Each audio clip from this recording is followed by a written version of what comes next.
Dites, on commence pas à être un peu nombreux là? J'avoue que là, on commence à être un peu trop. Eve a dû s'installer entre deux monstres. Ça va, Eve?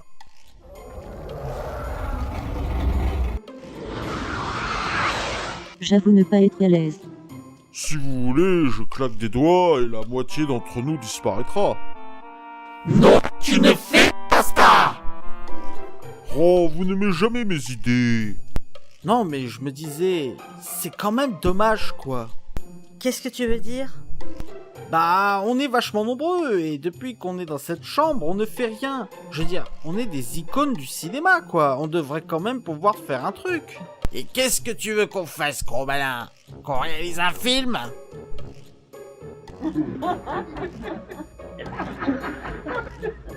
Eh mais c'est une putain de bonne idée. Attends, t'es sérieux là?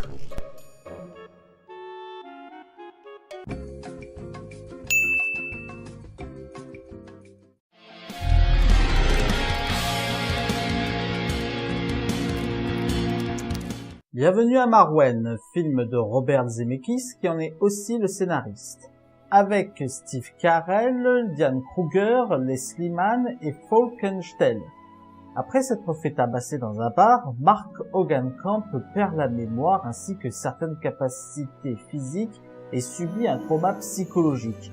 Pour essayer de s'en remettre, il a créé une ville de poupées nommée Marwen. Alors, que dire de ce film ?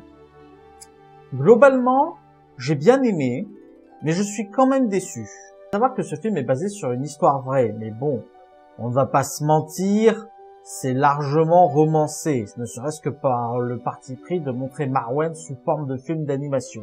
Enfin, film d'animation, oui et non, parce que les personnages sont tournés en 3D, mais ils sont dans des décors réels. Ceci dit, cela aide beaucoup aux transitions entre Marwen et le monde réel. J'ai beaucoup aimé cet aspect-là du film. On nous habitue d'abord à un certain type de transition pour au final nous surprendre avec un autre type. Et c'est aussi porté par le jeu d'acteurs. Ils sont tous excellents, mais j'ai quand même une mention pour Steve Carell qui a très bien su donner toute la problématique psychologique de son personnage, qui oscille entre le mignon et le malsain à cause de son état mental. Le film a d'ailleurs vraiment travaillé la psychologie de quelqu'un qui s'enferme dans sa propre bulle, ce qui fait qu'il a du mal à faire des différenciations avec le monde extérieur, et ça va l'enfermer dans un cercle vicieux, parce que plus il s'enferme de sa bulle, plus sa confusion avec le monde extérieur est forte, plus la violence de l'impact qu'il aura du monde extérieur dû à cette différence de vue sera violent, et plus ce sera violent, plus il se renfermera dans sa bulle.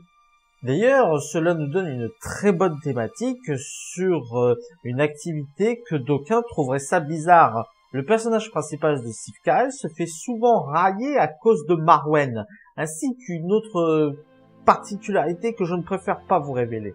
Le film déborde de thématiques intéressantes d'ailleurs, que ce soit le fait de s'enfermer dans une bulle, que ce soit aussi l'addiction, fictive ou concrète, ou même le féminisme. Même si pour la thématique du féminisme, je trouve que le film ne la travaille pas assez bien, et ce malgré des répliques dont certaines sont ultra forcées et ridicules. Mais surtout pour un film qui veut bien accentuer le fait que ce sont des femmes qui ont aidé Mark Hogancamp à se remettre dans la vraie vie, je trouve qu'on ne montre pas assez ces femmes dans la vraie vie justement. Je veux dire, la seule qui est vraiment mise en avant, c'est Nicole. Les autres femmes de Marwen, dans le monde réel, elles sont soit en rôle secondaire, soit en rôle tertiaire. Quand on ne les voit, parce que des fois on ne les voit même pas. Je trouve ça dommage qu'on n'accentue pas cette importance que ces femmes ont eue dans la vie de Mark. Il y en a même une, c'est une actrice porno. Non, je déconne pas.